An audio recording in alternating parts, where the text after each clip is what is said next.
Welcome back to the deep dive. Today we're talking about building a kind of financial fortress, an asset protection fortress, specifically designed for successful South Africans. That's right.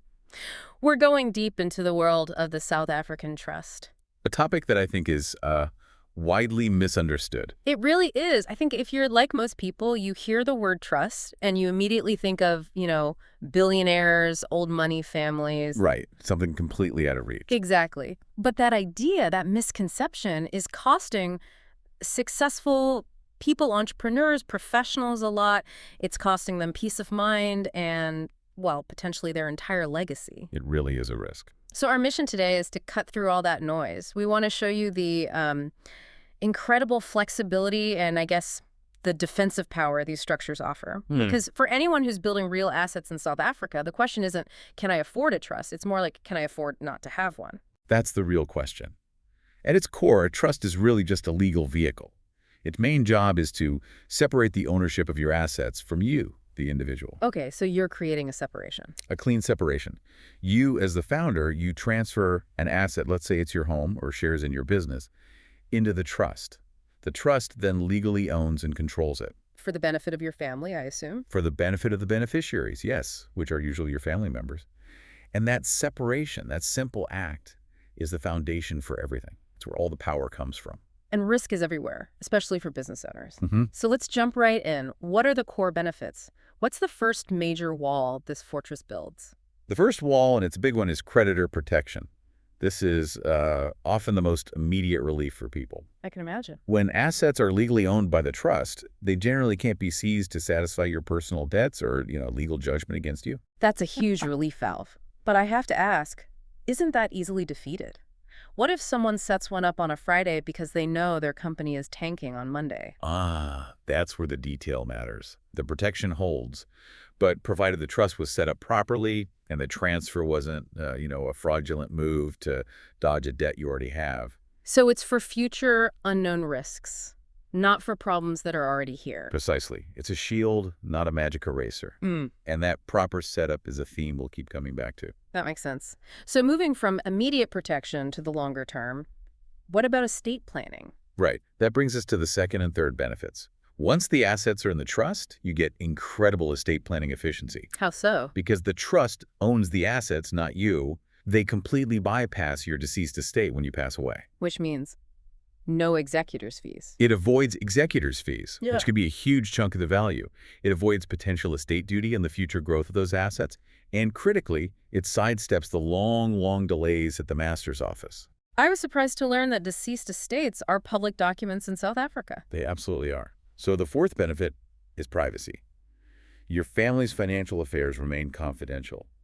But the delay part, they can leave families in financial limbo for months, sometimes years. Wow. And you also mentioned a third benefit? Yes, continuity of ownership. If something happens to you, the management of the assets just continues. The trustees keep things running. There's no freeze on bank accounts, no waiting period. The business keeps going. The investments stay active. So protection, efficiency, continuity, and privacy, all from that one act of separating ownership. That's it. It's a simple concept with profound effects. Okay, that's the why. But let's get practical. If I'm building this fortress, what can I actually build it with? What kinds of assets can go inside? The list is really comprehensive. We almost always start with the most common and valuable asset, immovable property. Your house, Yep. investment properties. Exactly. Your primary home, a rental portfolio, holiday homes, a beach house. That's usually the starting point for most people. In the source material, there was a great example about farming families. That really highlights the long-term thinking. It does. Think about a family farm. It's a highly valuable but indivisible asset. If you leave it to 3 kids in your will, it often gets fragmented, sold, or just becomes unmanageable. And the business is lost. The business is lost. Yeah. But if you put that land in a trust, you secure its integrity. It's managed as a single unit for all future generations. You're preserving a livelihood, not just an asset. That really shows the power of it. But it's not just for physical things, right? You can use it for financial investments, too. Oh, absolutely. Think of the trust as a holding company for your wealth. Cash, shares, unit trust, bonds.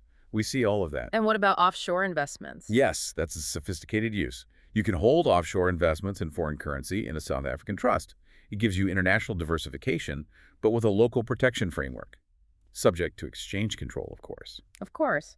And what about life insurance? That's often the first line of defense for a family. A critical piece of the puzzle. The policy should be owned by the trust, and the trust is named as the beneficiary. So the payout goes straight to the trust. Straight into the trust. It's immediately liquid for the family's needs. It bypasses the estate, and it avoids estate duty on that big payout. It's just cleaner. Okay, now for the really interesting stuff, the things that show how modern this is. I was surprised to see things like art collections and crypto. Yes, the flexibility is huge. We see trusts holding high-value, movable, and collectible assets. Think art, classic cars, even serious wine collections. Things meant to stay in the family. Exactly. And on the digital side, intellectual property is becoming a big one. Patents, copyrights, these can generate royalty streams for decades. The trust secures that income. And yes, even cryptocurrency. Okay, but how does that actually work? With crypto, the control is all about the private keys. How do trustees control that? That's where you absolutely need expert advice. The trust deed has to be specifically drafted to handle digital assets. And you need a rock-solid, documented plan for custody of the keys. Because if the keys are just on the founder's personal laptop, Then a court could easily say the asset was never truly transferred and all the protection just evaporates. so the how is as important as the what. Are there any assets that just can't go in? A few, yes. The big one is retirement funds. Your RA or preservation fund can't be transferred in during your lifetime. But you can name the trust as a beneficiary. You can, and you often should.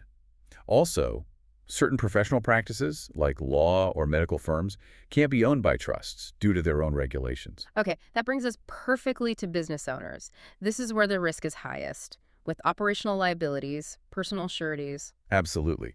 One lawsuit or one bad deal can threaten everything the family owns if it's all in the individual's name. This is where we build the full asset protection fortress. So walk us through the mechanics of that. How does it work? It's actually quite elegant. The trust owns the valuable stuff, the shares in the operating company, the intellectual property, maybe the warehouse or key equipment. And then the trust leases those assets back to the operating company, the company that actually does the trading. I see. So the trading company has all the risk, the clients, the creditors, the lawsuits. Exactly. But if that company fails, the actual wealth, the real assets, are still locked away safely in the trust. Precisely. The trust becomes a secure vault. This is how business wealth becomes generational wealth.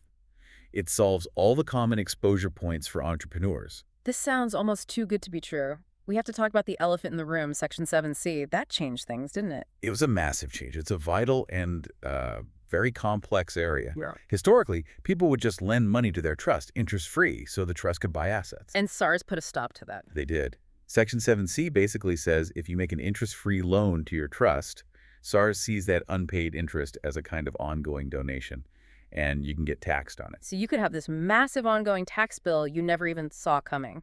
Every single year. It means a structure that was meant to protect you can end up costing you a fortune if it's not funded correctly. Which really underlines the need for proper personalized advice. It makes it mandatory. You need a structure that navigates Section 7C correctly so your fortress doesn't have a tax leak in the foundations. So if the structure is the blueprint, what about maintenance? I get the sense that the biggest risk is the whole thing being called a sham. That is the ultimate vulnerability. A trust is a separate legal entity, and it has to be treated that way. If the founder just uses it like a personal piggy bank, Zipping in and out for personal expenses. commingling funds, making decisions without any minutes, a court will look right through it, declare it a sham, and all that protection is gone instantly. So what does proper administration look like? The trustees have to actually be in control. You need formal trust meetings with documented minutes, separate bank accounts, and you have to file annual financial statements and tax returns with SARS. That sounds like a lot of work for a busy entrepreneur. This is where a specialist trust consultant comes in, I imagine. It's almost impossible to manage without one. The compliance with the master's office, with SARS, with CIPC, it's overwhelming. A consultant acts as that calm, knowledgeable guide. So they don't just set it up, they help you run it properly. Exactly. They translate all the jargon into clear, actionable advice. They provide that custom blueprint to start with, But then they provide the ongoing support. The fortress checkups. I like that, yes. The annual fortress checkups to make sure the walls are still strong and there are no new leaks, like with Section 7C. Our sources pointed to Lumka Sturman, a trust consultant who is really passionate about helping clients navigate this exact complexity. Her whole focus is on making it simpler and making sure clients get that peace of mind. And that's what you need. Someone who can design the structure and then help you maintain the governance year after year. So, to recap, if you own significant assets, property, investments, a business, you have something that's worth protecting. And the right structure is what turns a high-risk venture into a secure, lasting legacy. The next step isn't to get bogged down in the details. It's to understand your own exposure.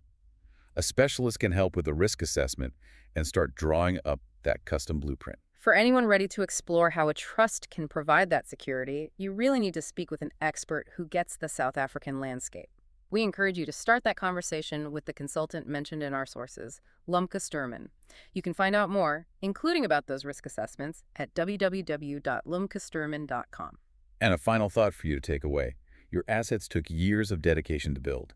What single action are you taking today to make sure that value isn't threatened by a risk you haven't even seen yet? Think about securing that fortress now, before the storm actually hits.